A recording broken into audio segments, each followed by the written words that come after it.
Hello friends, നമ്മുടെ connected ഫാക്ട്സിലെ 20ാമത്തെ പാർട്ടാണ്. നമ്മൾ 8 ചോദ്യങ്ങളാണ് ഈ ഒരു ക്വസ്റ്റ്യൻ പേപ്പറിൽ ചെയ്തിട്ടുണ്ടായിരുന്നത്. 9ാമത്തെ ചോദ്യത്തിലേക്ക് കിടക്കാം. ഉത്തരായന രേഖ കടന്നു പോകാത്ത സംസ്ഥാനം ഏതാണ്? രാജസ്ഥാൻ, ഗുജറാത്ത്, ഒഡീഷ, ത്രിപുര. ഇവിടെ ഉത്തരം വരുന്നത് ഒഡീഷയാണ്. ഇത് നമ്മൾ കടന്നു പോകുന്ന ഉത്തരായന രേഖ കടന്നു പോകുന്ന 8 സംസ്ഥാനങ്ങളുണ്ട് നമുക്ക്. ഇവിടെ നിങ്ങൾക്ക് കാണാം ഗുജറാത്ത്, രാജസ്ഥാൻ, മധ്യപ്രദേശ്, ഛത്തീസ്ഗഡ്, പിന്നെ ജാർഖണ്ഡ്, ബംഗാൾ, ത്രിപുര, മിസോറാം. ഇങ്ങനെ 8 സംസ്ഥാനങ്ങളിലൂടെയാണ് 23.5 ഡിഗ്രി നോർത്ത് എന്നറിയപ്പെടുന്ന ഉത്തരായന രേഖ, ഇംഗ്ലീഷിലാണെങ്കിൽ ട്രോപ്പിക് ഓഫ് ക്യാൻസർ, കടന്നു പോകുന്നത്. ഇതിന് നമ്മൾ പണ്ട് മുതലേ എന്ത് ചെയ്യാറുണ്ട്, ഒരു കോഡ് പറഞ്ഞു വരുന്നത് ഗജരാജൻ എം പി, ഗജരാജനായ എം പി എന്നുള്ളത് ഗുജറാത്ത്, രാജസ്ഥാൻ, മധ്യപ്രദേശ്, ഛത്തീസ്ഗഡിനെ ഇങ്ങോട്ടേക്ക് ചേർത്തിട്ട് ചത്തത് എന്നാക്കുന്നു. അപ്പോൾ ഗജരാജൻ എം പി ചത്തത് എന്നുള്ളതിൽ 4 സംസ്ഥാനം കിട്ടും. ബംഗാളിപ്പുരയിലെ മിസ്സാണ് കണ്ടത്. ബംഗാളി എന്നുള്ളതിൽ ബംഗാൾ, പുരയിലെ എന്നുള്ളത് ത്രിപുര, മിസ്സാണ് എന്നുള്ളത് മിസോറാം, കണ്ടത് എന്നുള്ളത് ജാർഖണ്ഡ്. അപ്പോൾ ഗജരാജൻ എം പി ചത്തത് ബംഗാളിപ്പുരയിലെ മിസ്സാണ് കണ്ടത് എന്നോർത്താൽ ഗുജറാത്ത്, രാജസ്ഥാൻ, മധ്യപ്രദേശ്, ഛത്തീസ്ഗഡ്, ബംഗാൾ, ത്രിപുര, മിസോറാം, ജാർഖണ്ഡ്, ഇങ്ങനെ 8 സംസ്ഥാനങ്ങൾ 23.5 ഡിഗ്രി നോർത്ത് ഉത്തരായന രേഖ അല്ലെങ്കിൽ ട്രോപ്പിക് ഓഫ് ക്യാൻസർ. അപ്പോൾ അത് കിട്ടിയാലോ. ഈ കൂട്ടത്തിൽ നമുക്കവിടെ ഓർത്തിരിക്കാനുള്ള മറ്റൊരു കാര്യം എന്ന് പറയുന്നത്, ഇന്ത്യയുടെ മാനക രേഖാംശം എന്ന് പറയുന്നത് 82.5 ഡിഗ്രി കിഴക്കൻ രേഖാംശമാണല്ലോ. 82.5 ഡിഗ്രി കിഴക്കൻ രേഖാംശം. നമ്മൾ ഇന്ത്യൻ സ്റ്റാൻഡേർഡ് ടൈം, ഇന്ത്യയുടെ അടിസ്ഥാന സമയം, മാനക രേഖാംശം എന്നൊക്കെ പറയും. ആ അടിസ്ഥാന രേഖ അല്ലെങ്കിൽ ആ 82.5 ഡിഗ്രി രേഖാംശ രേഖ കടന്നു പോകുന്ന സംസ്ഥാനങ്ങളാണ് നിങ്ങൾ ഈ കാണുന്നത്. ഏത് സ്ഥലത്തുകൂടെയാണ് കടന്നു പോകുന്നതെന്ന് ചോദിച്ചാൽ മിർസാപൂരിലൂടെയാണ്. 82.5 ഡിഗ്രി കിഴക്കൻ രേഖാംശം കടന്നു പോകുന്ന സ്ഥലം ഏതാണ് എന്ന് ചോദിച്ചാൽ ഉത്തർപ്രദേശിലെ മിർസാപൂരിലൂടെ അല്ലെങ്കിൽ അലഹബാദിനടുത്തുള്ള മിർസാപൂർ പട്ടണത്തിലൂടെയാണ് എന്ത് ചെയ്യുന്നത്, കടന്നു പോകുന്നത്. അപ്പോൾ സംസ്ഥാനങ്ങൾ നമുക്ക് ഓർക്കണം. ഉത്തർപ്രദേശ് ഉണ്ട്, മധ്യപ്രദേശ് ഉണ്ട്, ഇങ്ങോട്ടേക്ക് കയറി മധ്യപ്രദേശിലേക്ക് കയറുന്നു. അത് കഴിഞ്ഞ് പിന്നെ എന്ത് ചെയ്യുന്നുണ്ട്, ഇവിടെ ഛത്തീസ്ഗഡിലേക്ക് ടച്ച് ചെയ്യുന്നുണ്ട്. പിന്നെ താഴേക്ക് വരുമ്പോഴത്തേക്ക് ഒഡീഷയിലേക്ക് ടച്ച് ആവുന്നു. പിന്നെ ഏറ്റവും താഴെ ആന്ധ്രാപ്രദേശ്. അപ്പോൾ നിങ്ങളിങ്ങനെ മറ്റത് ഞാൻ ആൾറെഡി പറഞ്ഞു, ഗജരാജൻ എം പി ചത്തത് ബംഗാളിപ്പുരയിലെ മിസ്സാണ് കണ്ടത്. 8 സ്റ്റേറ്റുകൾ. ഇവിടെ എത്രണ്ണ? Andhra, U P, Madhya Pradesh, Chhattisgarh, Odisha. അപ്പോൾ നിങ്ങൾ ഈ ക്രമത്തിലൊന്ന് പഠിച്ചു നോക്കുക. ഉത്തർപ്രദേശ്, മധ്യപ്രദേശ്, ആന്ധ്രാപ്രദേശ്, 3 പ്രദേശങ്ങൾ ആദ്യം നമുക്ക് ഒരുമിച്ചിടുക. ആ 3 പ്രദേശം ഒരുമിച്ചിട്ടാൽ നമുക്ക് ഉമ എന്നുള്ളത് തൽക്കാലം ഉമ്മ എന്ന് വായിക്കാം. എന്നിട്ട് നമുക്ക് എന്ത് ചെയ്യാം, ഒഡീഷയും കൊടുക്കുക, ഛത്തീസ്ഗഡും കൊടുക്കുക. എന്നിട്ട് അതിനെ കൂട്ടി വായിക്കുക. എങ്ങനെ? 82.5 ഡിഗ്രി രേഖാംശം കടന്നു പോകുന്നത് വെറുതെ അങ്ങോട്ട് കടന്നു പോവുമല്ല, ഓടിച്ചാടി ഉമ്മയൊക്കെ കൊടുത്തിട്ടാണ് പോണേന്ന് ഓർത്താൽ മതി. അപ്പോൾ ഓടി ഒഡീഷ, ചാടി ഛത്തീസ്ഗഡ്, ഉമ്മ എന്നുള്ളത് പ്രദേശമാണ്. 3ഉം ഈ ഉമ്മ വെക്കുന്നത് എന്നുള്ളത് പ്രദേശം എന്നോർത്താൽ മതി. അപ്പം നിങ്ങൾക്ക് ഉത്തർപ്രദേശ്, മധ്യപ്രദേശ്, ആന്ധ്രാപ്രദേശ് 3 പ്രദേശങ്ങൾ നിങ്ങൾക്ക് അങ്ങനെ കിട്ടും. അപ്പോൾ 82 ഡിഗ്രി കിഴക്കൻ രേഖാംശ രേഖ ഇന്ത്യയിലൂടെ കടന്നു പോകുന്ന സംസ്ഥാനങ്ങൾ കിട്ടാൻ ഓടിച്ചാടി ഉമ്മയ്ക്ക് വെച്ചിട്ടാണ് കടന്നു പോകുന്നത് എന്നോർത്താൽ മതി. മറ്റേ നമ്മൾ 8 സംസ്ഥാനം അവിടെ പറഞ്ഞു. സോ അതിൻ്റെ കണക്റ്റഡ് ഫാക്റ്റ് ആയല്ലോ. നെക്സ്റ്റ് 10ാമത്തെ ചോദ്യം. എൽനിനോ എന്നറിയപ്പെടുന്ന പ്രതിഭാസം ലോകത്തിൻ്റെ ഏത് പ്രദേശത്തെയാണ് പ്രധാനമായും ബാധിക്കുന്നത്? തെക്ക് കിഴക്കൻ ഏഷ്യ, വടക്കേ അമേരിക്ക, തെക്കേ അമേരിക്ക, ആഫ്രിക്ക. നമ്മൾ ആൾറെഡി എന്ത് ചെയ്യുന്നതാണ്, പഠിക്കുന്നതാണ്. എൽനിനോ എന്ന പ്രതിഭാസം തെക്കേ അമേരിക്കയെയാണ് ബാധിക്കുന്നത്. ഏത് സമുദ്രത്തിലാണ് എന്നുള്ളത് പ്രീവിയസ് ക്വസ്റ്റ്യൻ ആണ്. പസഫിക് സമുദ്രത്തിലാണ്. അപ്പോൾ നമുക്ക് ഇവിടെ നിങ്ങൾക്ക് കാണാൻ പറ്റും, മുകളിൽ വടക്കേ അമേരിക്ക, താഴെ തെക്കേ അമേരിക്ക, അതിൻ്റെ ഇപ്പുറത്ത് പിന്നെ ഏതാണ് ഈ കാണുന്ന ഈ ഭാഗമൊക്കെ പസഫിക് സമുദ്രമാണ്. അപ്പോൾ പസഫിക് സമുദ്രത്തിലാണ് അനുഭവപ്പെടുന്നത്. ഏത് രാജ്യത്തെയാണ് ബാധിക്കുന്നത് എന്ന് ചോദിച്ചാൽ അത് പെറു എന്ന രാജ്യത്തെയാണ്. അപ്പോൾ രണ്ട് കാര്യങ്ങൾ അവിടെ പറഞ്ഞു. എൽനിനോ, ലാനിന, രണ്ട് പ്രതിഭാസങ്ങളുണ്ട്. ആദ്യം എന്താണ് ഈ എൽനിനോ, എന്താണ് ലാനിന എന്ന് ഞാൻ തൊട്ടപ്പുറത്ത് പറയുന്നുണ്ട്. പസഫിക് സമുദ്രത്തിലാണ് അനുഭവപ്പെടുന്നത്. പെറു എന്ന രാജ്യത്തെയാണ് ബാധിക്കുന്നത്. തെക്കേ അമേരിക്ക എന്ന ഭൂഖണ്ഡത്തെയാണ് ബാധിക്കുന്നത്. ഇത് സ്ഥിരമായിട്ടുള്ള ചോദ്യമാണ് ഈ മൂന്നും. ഇനി ഇത് മനസ്സിലാക്കേണ്ട ഒരു കാര്യം എന്ന് പറയുന്നത്, ഇതാണ് തെക്കേ അമേരിക്ക. ഈ തെക്കേ അമേരിക്കയുടെ അടുത്തുകൂടെ ഇങ്ങനെ ഒരു ശൈത്യജല പ്രവാഹം, ഇങ്ങനെ പെറൂവിയൻ പ്രവാഹം എന്ന് പറഞ്ഞിട്ട് ഇങ്ങനെ പോകുന്നുണ്ട്. അപ്പോൾ ഇത് സ്വാഭാവികമായിട്ടും അവിടെ ഈ തെക്കേ അമേരിക്കയുടെ ഈ സൈഡിലും പെറുവിനും ഒക്കെ എന്ത് കൊടുക്കുന്നതാ, ശൈത്യജല പ്രവാഹമാണ്. അപ്പോൾ അവിടെ തണുപ്പ്, നോർമലി അവിടെ തണുത്ത കാലാവസ്ഥയായിരിക്കും. എന്നാൽ ഈ എൽനിനോ 7 വർഷത്തിലൊരിക്കലൊക്കെയാണ് എന്ത് ചെയ്യുന്നത്, സംഭവിക്കുന്നത്. ക്രിസ്മസിൻ്റെ സമയത്തൊക്കെയാണ് എന്ത് ചെയ്യുന്നത്, സംഭവിക്കുന്നത്. അപ്പോൾ നോർമലി തണുപ്പുള്ള കാലാവസ്ഥ ഇങ്ങനെ കിട്ടിക്കൊണ്ടിരിക്കുന്ന സമയത്ത് ആ തണുപ്പിനെ മാറ്റിയിട്ട് പകരം എന്ത് കയറി വരുന്നു, ശൈത്യത്തിന് പകരം ഉഷ്ണജല പ്രവാഹം മറികടന്ന് ഇതുപോലെ ഇങ്ങോട്ടേക്ക് ഉഷ്ണജലം കയറി വരുന്നു. അപ്പം ശൈത്യം മാറിയിട്ട് ചൂടായിട്ട് മാറുന്നു. ഈ പ്രതിഭാസമാണ് ഇത് എൽനിനോ. അപ്പോൾ സിമ്പിളായിട്ട് ഓർത്താൽ മതി, നോർമലി തണുപ്പുള്ളൊരു കാലാവസ്ഥ പെട്ടെന്ന് മാറിയിട്ട് എന്തായിട്ട് മാറുന്നു, ചൂടായിട്ട് മാറുന്നു. അതാണ് എൽനിനോ എന്ന പ്രതിഭാസം. എൽനിനോ എന്ന വാക്കിൻ്റെ അർത്ഥം ഉണ്ണി യേശു എന്നുള്ളത് പ്രീവിയസ് ക്വസ്റ്റ്യൻ പേപ്പറിൽ ചോദിച്ചതാണ്. ചെറിയ ആൺകുട്ടി, ചിലപ്പോൾ അങ്ങനെയും വരാം, ലിറ്റിൽ ബോയ് എന്നുള്ളത്. അപ്പോൾ ചെറിയ ആൺകുട്ടി, ഉണ്ണി യേശു എന്നൊക്കെയാണ് എൽനിനോ എന്ന വാക്കിൻ്റെ അർത്ഥം. തണുപ്പ് മാറിയിട്ട് എന്താവുന്നു, ചൂടാവുന്നു എന്നുള്ളത് നമ്മളവിടെ പറഞ്ഞു. ഇനി ഇതിന് നേരെ ഓപ്പോസിറ്റാണ് ഏത്, ലാനിന എന്ന പ്രതിഭാസം. ലാനിന അപ്പം എന്തായിരിക്കും, നോർമലി ഇങ്ങനെ ചൂട് ജലപ്രവാഹം, ഉഷ്ണജലപ്രവാഹം ഇങ്ങനെ കിട്ടിക്കൊണ്ടിരിക്കുന്ന സമയത്ത് പെട്ടെന്ന് അത് മാറിയിട്ട് എന്താവുന്നു, തണുപ്പായിട്ട് മാറുന്നു. അതാണ് ഇവിടെ പറയുന്നത്. ഉഷ്ണം മാറിയിട്ട് ശൈത്യമായി മാറുന്നതാണ് ഏത്, ലാനിന. അതിൻ്റെ അർത്ഥം എന്താ, ചെറിയ പെൺകുട്ടി എന്നാണ് വാക്കിൻ്റെ അർത്ഥം. ഇതിപ്പോൾ 7 വർഷത്തിലൊരിക്കലൊക്കെയാണ് എന്ത് ചെയ്യുന്നത്, ഈ പറയുന്ന പ്രതിഭാസമൊക്കെ ഉണ്ടാവാറുള്ളത്. ക്രിസ്മസ് സമയങ്ങളിലാണ് എന്ത് ചെയ്യാറുള്ളത്, എൽനിനോ ലാനിനയൊക്കെ ഉണ്ടാവാറുള്ളത് എന്നുള്ളത്. അപ്പോൾ ഇത്രയും കാര്യങ്ങൾ അവിടെ ഓർക്കുന്നു വിചാരിക്കുന്നു. El Niño, La Nina. നെക്സ്റ്റ്, വേനൽക്കാലത്ത് വടക്കൻ സമതലങ്ങളിൽ വീശുന്ന കാറ്റിൻ്റെ പേരെന്താണ്? കാൽബൈശാഖി, ലൂ, വാണിജ്യ കാറ്റുകൾ മുകളിൽ കൊടുത്തിരിക്കുന്നവയിൽ ഒന്നുമല്ല. സിമ്പിളായിട്ടുള്ള ചോദ്യമാണ്. ഉത്തരം ലൂ ആണ്. ഉത്തരമഹാസമതലത്തിൽ അല്ലെങ്കിൽ വടക്കൻ സമതലങ്ങളിൽ, രണ്ട് രീതിയിലാണ് ചോദിക്കുക. ലൂ എവിടെയാണ് അനുഭവപ്പെടുന്നത്, ഉത്തരമഹാസമതലത്തിൽ വീശുന്ന വരണ്ട കാറ്റാണ് ഏത്, ലൂ എന്ന് പറയുന്നത്. അപ്പോൾ അത് ആ പേരിൽ തന്നെ കൊടുത്താൽ മതി, ഉത്തരമഹാസമതലൂ എന്ന് കൊടുത്താൽ മതി. അപ്പോൾ തന്നെ നിങ്ങൾക്ക് ഓർത്തിരിക്കാൻ പറ്റും. അപ്പോൾ ഉത്തരമഹാസമതലത്തിൽ വീശുന്ന വരണ്ട കാറ്റാണ് ലൂ. ഇനിയോ, പഞ്ചാബിൽ അനുഭവപ്പെടുന്ന വേനൽക്കാല മഴയാണ് ഇത്, നോർവെസ്റ്റർ. പഞ്ചാബിലാണ് നോർവെസ്റ്റർ എന്നുള്ളത് പേരോർക്കുക.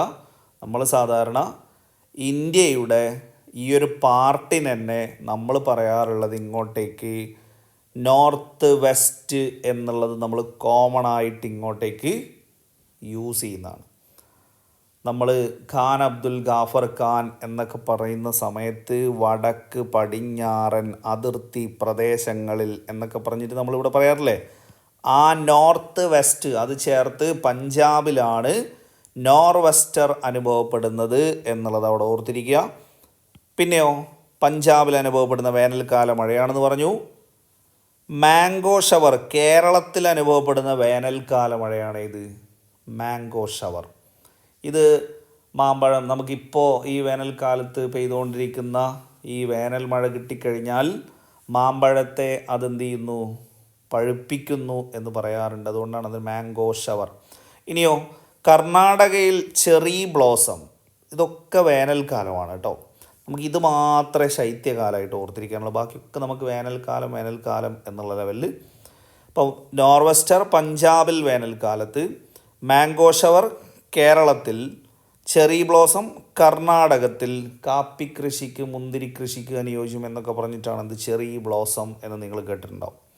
കാൽബൈശാഖി ബംഗാളിലും ആസാമിലുമൊക്കെ അനുഭവപ്പെടുന്ന വേനൽക്കാല മഴയാണ്. ഇത് കാൽബൈശാഖിയൊക്കെ നിങ്ങൾ ഇഷ്ടം പോലെ പരീക്ഷകളിൽ എന്ത് ചെയ്തിട്ടുണ്ടാവും, ക്വസ്റ്റ്യൻ പേപ്പറിൽ കണ്ടിട്ടുണ്ടാവും. കാൽബൈശാഖി ബംഗാളിലും ആസാമിലുമൊക്കെയാണ് വേനൽക്കാല മഴ. ഇനിയോ പശ്ചിമ അസ്വസ്ഥത, വെസ്റ്റേൺ ഡിസ്റ്റർബൻസസ്, ഉത്തര മഹാസമതലത്തിൽ ശൈത്യകാലത്താണ്. അപ്പോൾ ഒന്നാലോചിച്ച് നോക്കുക, ആൾറെഡി നല്ല തണുപ്പുള്ള സമയത്ത് മഴയും കൂടെ പെയ്തു കഴിഞ്ഞാൽ ചെറിയ ഡിസ്റ്റർബൻസേ ആവുള്ളൂ, അല്ലല്ലോ. അതുതന്നെയാണ് ഇവിടെ എന്ത് ചെയ്യുന്നത്, വെസ്റ്റേൺ ഡിസ്റ്റർബൻസ്, പശ്ചിമ അസ്വസ്ഥത, ഉത്തര മഹാസമതലത്തിൽ അനുഭവപ്പെടുന്ന ശൈത്യകാല മഴ. ഇനി നമ്മൾ പറഞ്ഞു വരണ്ട കാറ്റാണ് എന്നത്. ബാക്കിയുള്ളതൊക്കെ നമുക്ക് എന്താണ്, മഴയായിട്ടാണ് അനുഭവപ്പെടുന്നത്. അപ്പോൾ ഇത്രയും അവിടെ ഓർത്തിരിക്കുമല്ലോ. ഇതെല്ലാം മാച്ച് ദ ഫോളോയിങ് ആയിട്ട് നമുക്ക് ചോദിക്കാറുണ്ട്. അടുത്ത ചോദ്യത്തിലേക്ക് പോവാം. കേരളത്തിലെ ആദ്യത്തെ റോഡ് ടണൽ ഏത് ജില്ലയിലാണ്? തൃശ്ശൂർ, പാലക്കാട്, തിരുവനന്തപുരം, വയനാട്. നമുക്ക് തൃശ്ശൂർ ജില്ലയിലാണ്. കുതിരാൻ തുരങ്കം എന്ന് പറഞ്ഞിട്ട് നിങ്ങൾ എന്ത് ചെയ്തിട്ടുണ്ടാവും, പത്രങ്ങളിലൊക്കെ ആൾറെഡി വായിച്ചിട്ടൊക്കെ ഉണ്ടാവും. കുതിരാൻ തുരങ്കം ഒരു വശം തുറന്നു എന്നൊക്കെ പറഞ്ഞിട്ട് 2021 എന്ത് ചെയ്യുന്നത്, അതാദ്യം തുറക്കുന്നത്. വലത്തെ സൈഡ് പിന്നെ എന്ത് ചെയ്തു, രണ്ടാമത്തേത് 2022 തുറന്നു. അപ്പോൾ NH 544 ഏത് സ്ഥിതി ചെയ്യുന്നത്, കുതിരാൻ ടണൽ സ്ഥിതി ചെയ്യുന്നത്. അപ്പോൾ അത് പ്രത്യേകിച്ച് ഓർത്തിരിക്കണം. കുതിരാൻ ടണൽ 544 ദേശീയപാതയിലാണ് സ്ഥിതി ചെയ്യുന്നത്. 6 വരി ഇരട്ട ട്യൂബ് ടണലാണ്. അപ്പം അങ്ങോട്ടും 3 വരിയുള്ള ഒരു തുരങ്കമുണ്ട്, ഇങ്ങോട്ടേക്കും 3 വരിയുള്ള ഇപ്പുറത്തൊരു തുരങ്കമുണ്ട്. അപ്പോൾ 6 വരി ഇരട്ട ട്യൂബ് ടണലാണ്. 2021 ആദ്യമായിട്ട് തുറന്നു കൊടുക്കുന്നത്. പീച്ചി വാഴാനി വന്യജീവി സങ്കേതത്തിലൂടെയാണ് ഈ തുരങ്കം കടന്നു പോകുന്നത്. അപ്പോൾ ഇതും നമുക്ക് അവിടെ ഒരു ഫാക്റ്റാണ്. പീച്ചി വാഴാനി വന്യജീവി സങ്കേതത്തിലൂടെയാണ് കുതിരാൻ ടണൽ കടന്നു പോകുന്നത്. 6 വരി ഇരട്ട ട്യൂബ് ടണലാണ് എന്നോർത്തിരിക്കുക. ഇതിൻ്റെ ഏകദേശം നീളം എന്ന് പറയുന്നത് ഒന്ന് 944 ഒന്ന് 955 ഒക്കെയാണ്. ഏകദേശം നമുക്ക് എന്ത് പറയാം, ഓരോ തുരങ്കവും 1 കിലോമീറ്ററിനടുത്താണ് നീളം എന്നുള്ളത്. അപ്പോൾ 544 സ്ഥിതി ചെയ്യുന്നത്. 6 വരി ഇരട്ട ട്യൂബ് ടണലാണ് 2021 ആദ്യമായിട്ട് ഓപ്പൺ ചെയ്തത്. പീച്ചി വാഴാനി വന്യജീവി സങ്കേതത്തിലൂടെ കടന്നു പോകുന്നു. കുതിരാൻ ടണൽ തൃശ്ശൂർ ജില്ലയിലാണ് എന്നുള്ളത് ഓർത്തിരിക്കും. അടുത്ത ചോദ്യത്തിലേക്ക് പോവാം. 1991 ബാലൻസ് ഓഫ് പേയ്മെൻറ്റ് പ്രതിസന്ധി മറികടക്കാൻ ഗവൺമെൻറ് സ്വീകരിച്ച അടിയന്തര നടപടി ഏതാണ്? ഇതൊക്കെ +2 ടെക്സ്റ്റ് ബുക്കിൽ നിന്ന് അങ്ങനെ എന്ത് ചെയ്തതാണ്, കോപ്പി പേസ്റ്റ് അടിച്ചിട്ട ചോദ്യമാണ്. വിദേശ കറൻസികൾക്കെതിരെയുള്ള രൂപയുടെ മൂല്യവർദ്ധനവ്, താരിഫ് നിരക്കിൽ വരുത്തിയ വർധനവ്, വിദേശ കറൻസികൾക്കെതിരെയുള്ള രൂപയുടെ മൂല്യച്യുതി, വിദേശ നാണ്യ വിപണിയിലെ രൂപയുടെ മൂല്യനിർണ്ണയം സർക്കാർ നിയന്ത്രണത്തിൽ നടപ്പാക്കുക. ഇവിടെ ആൻസർ വരുന്നത് ഓപ്ഷൻ സി ആണ്, വിദേശ കറൻസികൾക്കെതിരെയുള്ള രൂപയുടെ മൂല്യച്യുതി എന്നുള്ളത്. അപ്പോൾ ഇത് ടെക്സ്റ്റിൽ അങ്ങനെ തന്നെ പറയുന്നുണ്ട്. വിദേശകാര്യ മേഖലയിലെ ആദ്യത്തെ പ്രധാനപ്പെട്ട പരിഷ്കാരം ഉണ്ടായത് ഏതിലാണ്? വിദേശ വിനിമയ വിപണിയിലാണ്. അതായത് നമ്മൾ വിദേശ രാജ്യങ്ങളുമായിട്ടുള്ള ആ ഒരു വിനിമയം നടത്തുന്നതിലാണ് ആദ്യമായിട്ട് എന്ത് ചെയ്യുന്നത്, ഏറ്റവും പ്രധാനപ്പെട്ട വിദേശകാര്യ മേഖലയിലെ പരിഷ്കാരം ഉണ്ടാവുന്നത്. അപ്പോൾ അതെന്താണ്? ഈ ബാലൻസ് ഓഫ് പേയ്മെൻറ്റ് ക്രൈസിസ്, അടവ് ശിഷ്ട പ്രതിസന്ധി, അതാണ് അതിൻ്റെ മലയാളം വാക്ക് കേട്ടോ. പക്ഷേ ക്വസ്റ്റ്യൻ പേപ്പറിൽ ഏതന്നെ യൂസ് ചെയ്തത് ബാലൻസ് ഓഫ് പേയ്മെൻറ്റ് പ്രതിസന്ധി മറികടക്കാൻ അടിയന്തര നടപടി എന്താണ് സ്വീകരിച്ചതെന്നാണ് ചോദിച്ചത്. ആ അടവ് ശിഷ്ട പ്രതിസന്ധിക്ക് ഉടനടി പരിഹാരം കാണാനാണ് 91 വിദേശ കറൻസിയുമായി താരതമ്യം ചെയ്ത് ഇന്ത്യൻ കറൻസിയുടെ മൂല്യം കുറച്ചത്. അപ്പോൾ എന്ത് ചെയ്യും? അങ്ങനെ മൂല്യം കുറയ്ക്കുമ്പോഴാണ് എന്ത് ചെയ്യുക? വിദേശ നാണ്യം ഇന്ത്യയിലേക്ക് കൂടുതലായിട്ട് വരിക. ഇവിടുത്തെ അങ്ങോട്ട് കുറച്ച് കൊടുത്താലല്ലേ കൂടുതൽ വരുള്ളൂ. നമ്മൾ ഇവിടെ അങ്ങോട്ട് കൂട്ടിക്കഴിഞ്ഞ് അങ്ങോട്ടേക്ക് വരുമോ? ഇല്ലല്ലോ. അപ്പോൾ അവിടെ അടിയന്തര നടപടി എന്ന് പറയുന്നത് 91 വിദേശ കറൻസിയുമായി താരതമ്യം ചെയ്ത് എന്ത് ചെയ്യുന്നു? ഇന്ത്യൻ കറൻസിയുടെ മൂല്യം കുറച്ചു. അതിൻ്റെ ഫലമായി ഇന്ത്യയിലേക്ക് കൂടുതൽ വിദേശ നാണ്യം പ്രവഹിച്ചു. പിന്നെയോ വിനിമയ നിരക്ക് റിസർവ് ബാങ്ക് നിയന്ത്രണത്തിൽ നിന്നും മാറി വിദേശ വിനിമയ വിപണി തീരുമാനിക്കുന്ന തലത്തിലേക്ക് എത്തിച്ചേർന്നു. അപ്പോൾ വിനിമയ നിരക്ക് റിസർവ് ബാങ്ക് തീരുമാനിക്കുക എന്നുള്ള സ്ഥിതി മാറി. പകരം അതെന്തായി? വിനിമയ വിപണി, അതായത് വിദേശ വിനിമയ വിപണി നമ്മുടെ വിനിമയ നിരക്ക് തീരുമാനിക്കുക എന്നുള്ള ലെവലിലേക്ക് മാറുകയും ചെയ്തു. ആ ഒരു പോയിന്റും കൂടെ അവിടെ ഓർത്തിരിക്കണം. അപ്പോൾ റിസർവ് ബാങ്ക് വിദേശ വിനിമയ നിരക്ക് തീരുമാനിക്കുക എന്നുള്ള അവസ്ഥ മാറിയിട്ട് എന്ത് ചെയ്യുന്നു? ഈ പറയുന്ന വിദേശ വിനിമയ വിപണി തീരുമാനിക്കുന്ന തലത്തിലേക്ക് എത്തിച്ചേർന്നു. അപ്പോൾ ഇന്ത്യയുടെ രൂപയുടെ വിനിമയ നിരക്ക് വിദേശ നാണ്യത്തിൻ്റെ ചോദനത്തെയും പ്രധാനത്തെയും ആശ്രയിച്ച് തീരുമാനിക്കാൻ തുടങ്ങി. ഈ 91 അടിയന്തര നടപടിക്ക് ശേഷം ചോദനവും പ്രധാനവും എന്ന് പറഞ്ഞാൽ ഡിമാൻഡ് ആൻഡ് സപ്ലൈ എന്നുള്ളതിൻ്റെ മലയാളമാണ്. അപ്പോൾ ഇത് പ്രത്യേകിച്ച് ഈ പോയിന്റുകൾ ഓർത്തിരിക്കുക. കാരണം പ്രസ്താവനകളായിട്ടൊക്കെ വരാൻ സാധ്യതയുള്ളതാണ്. ആൾറെഡി ഈ ചോദ്യപേപ്പറിൽ നമ്മൾ കണ്ടത് എന്താണ്? ആ ഒരു താരതമ്യം ചെയ്ത് ഇന്ത്യൻ കറൻസിയുടെ മൂല്യം കുറച്ചു എന്നുള്ളതാണ്. അതിനുശേഷം വന്ന കാര്യങ്ങൾ എന്തൊക്കെയാണ്? ഇതിൻ്റെ ഫലമായിട്ട് കൂടുതൽ വിദേശ നാണ്യം ഇന്ത്യയിലേക്ക് പ്രവഹിച്ചു. പിന്നെയോ റിസർവ് ബാങ്ക് വിനിമയ നിരക്ക് തീരുമാനിക്കുക എന്നുള്ളതിൽ നിന്ന് മാറിയിട്ട് വിദേശ വിനിമയ വിപണി തീരുമാനിക്കുന്ന തലത്തിലേക്ക് എത്തിച്ചേർന്നു. ഇത് രണ്ടുമാണ് മെയിനായിട്ട് ഓർത്തിരിക്കേണ്ടത്. അപ്പോൾ അതും കിട്ടിയല്ലോ. അടുത്തത് ഹരിത വിപ്ലവത്തിൻ്റെ നേട്ടങ്ങളെ പറ്റിയുള്ള പ്രസ്താവനകളിൽ ശരിയല്ലാത്തത് ഇത്. ഉൽപ്പാദനത്തിലും ഉൽപ്പാദനക്ഷമതയിലും ഉള്ള വർധനവ്. ഇത് നമ്മൾ കഴിഞ്ഞ ഒരു ക്വസ്റ്റ്യൻ പേപ്പർ ചെയ്തപ്പോൾ എന്ത് ചെയ്താണ്? ആൾറെഡി ഇതേ LDൻ്റെ ക്വസ്റ്റ്യൻ പേപ്പർ ചെയ്തപ്പോൾ ഫസ്റ്റ് പാർട്ടിൽ നമ്മൾ പറഞ്ഞ ഉൽപ്പാദനത്തിലും ഉൽപ്പാദനക്ഷമതയിലുമുള്ള വർധനവ് ശരിയാണ്. വരുമാന വർധനവ് അതും ശരിയാണല്ലോ. ഗ്രാമീണ അസമത്വം അങ്ങനെയൊന്നും നമ്മൾ എന്ത് ചെയ്തിട്ടില്ല, കണ്ടിട്ടുമില്ല, അത് നമുക്ക് ഇല്ലേനും. അപ്പോൾ അത് തെറ്റാണ്. തൊഴിൽ വർധനവ് അതും ഉണ്ടായിട്ടുണ്ടല്ലോ. അപ്പോൾ ഇവിടെ ആൻസർ ചെയ്തേ വരുള്ളൂ. ഓപ്ഷൻ സി, ഗ്രാമീണ അസമത്വം. കാരണം ചോദിച്ചത് ശരിയല്ലാത്തത് എന്നാണ്. അവിടെ നമുക്ക് ടെക്സ്റ്റ് ബുക്കിൽ 7ാം ക്ലാസ്സിലെ ടെക്സ്റ്റ് ബുക്കിൽ തന്നെ എന്ത് ചെയ്തിട്ടുണ്ട്? ഹരിത വിപ്ലവത്തിൻ്റെ 2 വശങ്ങളും പറഞ്ഞിട്ടുണ്ട്. നേട്ടങ്ങൾ: ഭക്ഷ്യധാന്യങ്ങളുടെ ഉൽപ്പാദന വർധനവ്, ഭക്ഷ്യ സ്വയം പര്യാപ്തത ഉറപ്പാക്കി, ഭക്ഷ്യധാന്യങ്ങളുടെ വില കുറഞ്ഞു, ഭക്ഷ്യധാന്യങ്ങളുടെ കരിഞ്ചന്തയും പൂഴ്ത്തിവെപ്പും കുറഞ്ഞു. അപ്പോൾ ഓർത്തിരിക്കേണ്ട കാര്യങ്ങൾ: ഭക്ഷ്യധാന്യങ്ങളുടെ ഉൽപ്പാദനത്തിൽ വർധനവുണ്ടായി, ഭക്ഷ്യ സ്വയം പര്യാപ്തത ഉറപ്പാക്കി, ഭക്ഷ്യ സാധനങ്ങളുടെ ഉൽപ്പാദനം കൂടിയതുകൊണ്ട് തന്നെ അതിൻ്റെ വില എന്ത് ചെയ്തു? കുറഞ്ഞു, കരിഞ്ചന്തയും പൂഴ്ത്തിവെപ്പും കുറഞ്ഞു. പരിമിതികൾ എന്തൊക്കെയാണ്? ജലം അമിതമായി ഉപയോഗിച്ചത് വഴി ഭൂഗർഭജലത്തിൻ്റെ അളവ് ഗണ്യമായി കുറഞ്ഞു. അത് നമ്മൾ കഴിഞ്ഞ ക്ലാസ്സിൽ ആൾറെഡി എന്ത് ചെയ്താണ് ക്വസ്റ്റ്യൻ ഡിസ്കസ് ചെയ്തപ്പോൾ പറഞ്ഞാണ്. രാസവളങ്ങളുടെയും കീടനാശിനികളുടെയും അമിത ഉപയോഗം മണ്ണിൻ്റെ ഫലഭൂയിഷ്ഠത കുറച്ചു. 2 കാര്യങ്ങൾ: ഒന്ന്, ഭൂഗർഭജലത്തിൻ്റെ അളവ് ഗണ്യമായി കുറഞ്ഞു. രണ്ടാമത്തേതാണ് മണ്ണിൻ്റെ സ്വാഭാവിക ഫലഭൂയിഷ്ഠത കുറച്ചു. പിന്നെ നമ്മൾ ആൾറെഡി പറഞ്ഞു തന്നെയാണ് എന്ത്? ഹരിത വിപ്ലവത്തിൻ്റെ പിതാവാണ് ആര്? Norman Borlaug. നമ്മൾ കഴിഞ്ഞ ക്വസ്റ്റ്യൻ പേപ്പറിൽ ആൾറെഡി പറഞ്ഞാണ്, ഒന്നുകൂടെ ഓർമ്മിപ്പിച്ചു എന്നേ ഉള്ളൂ. നോർമൻ ബോർലോഗ് ഹരിത വിപ്ലവത്തിൻ്റെ പിതാവ്. 1970 അദ്ദേഹത്തിന് സമാധാനത്തിനുള്ള നൊബേൽ പുരസ്കാരം ലഭിച്ചിട്ടുണ്ട്. അതും പ്രീവിയസ് ക്വസ്റ്റ്യൻ പേപ്പറിൽ പ്രസ്താവന വന്നതാണ്. ഈ പോയിന്റ് നമ്മൾ മുന്നേ പറഞ്ഞിട്ടില്ല. 1970 അദ്ദേഹത്തിന് എന്ത് ചെയ്തു? സമാധാനത്തിനുള്ള നൊബേൽ പുരസ്കാരം ലഭിച്ചു എന്നുള്ളത് കേട്ടോ. അപ്പോൾ അമേരിക്കയിലാണ് എന്ത് ചെയ്തത്? ഇദ്ദേഹം ജനിച്ചത് എന്നുള്ളത് കൂടി അവിടെ ഒന്ന് ഓർക്കുക. പിന്നെ നമ്മൾ എന്ത് ചെയ്തിട്ടുണ്ട്? ഇന്ത്യൻ ഹരിത വിപ്ലവത്തിൻ്റെ പിതാവ് MS സ്വാമിനാഥൻ. അത് നമ്മൾ മുന്നേ പറഞ്ഞതാണ്. 1925 ഓഗസ്റ്റ് 7 തമിഴ്നാട്ടിലെ കുംഭകോണത്ത് ജനിച്ചത്. ആ ഒരു പോയിൻ്റ് ഓർത്ത് വെച്ചോ. പുതിയ SCERT 7ാം ക്ലാസ് ടെക്സ്റ്റ് ബുക്കിൽ കൊടുത്തിട്ടുള്ള പോയിൻ്റാണ്.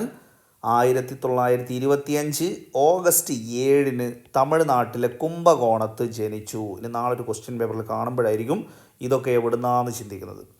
ഇന്ത്യൻ കാർഷിക ഗവേഷണ കൗൺസിലിൻ്റെ ആദ്യത്തെ ഡയറക്ടറായി പ്രവർത്തിച്ചു. നിങ്ങൾ ചോദ്യം പ്രതീക്ഷിച്ചോ?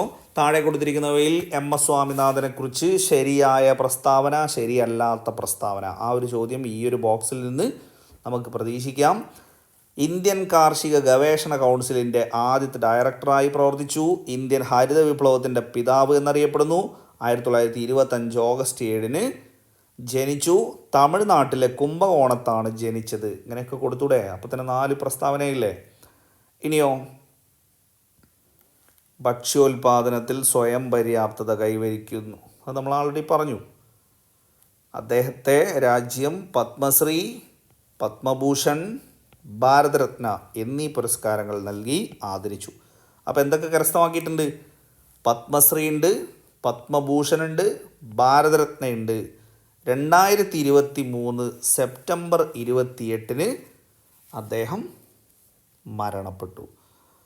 അപ്പോൾ ഇത്രയും പോയിൻ്റുകൾ 2023, 1925 ഇത് രണ്ടും പ്രത്യേകിച്ച് ഓർത്തിരുന്നോ. കാരണം എന്താണെന്ന് വെച്ച് കഴിഞ്ഞാൽ നമ്മൾ കാലഘട്ടമൊന്നും അങ്ങനെ എന്ത് ചെയ്യാറില്ല, അത്രയ്ക്ക് ഓർത്ത് വെക്കാറില്ല. പ്രത്യേകിച്ച് MS സ്വാമിനാഥൻ്റെ ഒന്നും കാലഘട്ടം അങ്ങനെ നമ്മൾ ഓർത്തിരിക്കാറില്ല. അപ്പോൾ എന്തായാലും പ്രസ്താവനയിൽ വന്നാൽ നമ്മൾ പെടും. അതുകൊണ്ടാണ് പറയുന്നത് പ്രത്യേകിച്ച് ഓർത്തിരുന്നോ. 1925 ഓർത്തിരിക്കണം, 2023 ഓർത്തിരിക്കണം. അദ്ദേഹത്തിന് ലഭിച്ച അവാർഡുകളും ഓർത്തിരിക്കണം. പത്മശ്രീ, പത്മഭൂഷൺ, ഭാരതരത്ന, ഇത്രയും കാര്യങ്ങളാണ് ഓർത്തിരിക്കാനുള്ളത്. പിന്നെയോ ഇന്ത്യൻ കാർഷിക ഗവേഷണ കൗൺസിലിൻ്റെ ആദ്യത്തെ ഡയറക്ടറായി എന്നുള്ളത്. അപ്പോൾ ഇത്രയും കാര്യങ്ങൾ ഓർത്തിരിക്കുക. ബാക്കി നമുക്ക് അടുത്ത ക്ലാസ്സിൽ കാണാം. Thank you.